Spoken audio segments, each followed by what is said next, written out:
So first thing you want to do is you want to head over to Google Chrome. From Chrome you want to click on the profile. In the search bar you want to search Windows Installation Tool and click enter. On the first link the website will pop up. And you see great installation media for Windows. If you have Windows 7, this is the one for you. Then obviously you would click this one as you'd want to upgrade to Windows 10. You want to click on the blue tick that says download Windows 10 and let it load. And you can see Windows 10, download Windows 10, and then you need to update.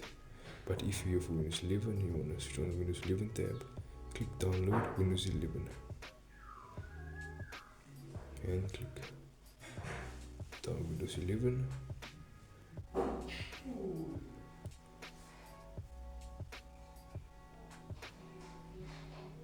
Click download now.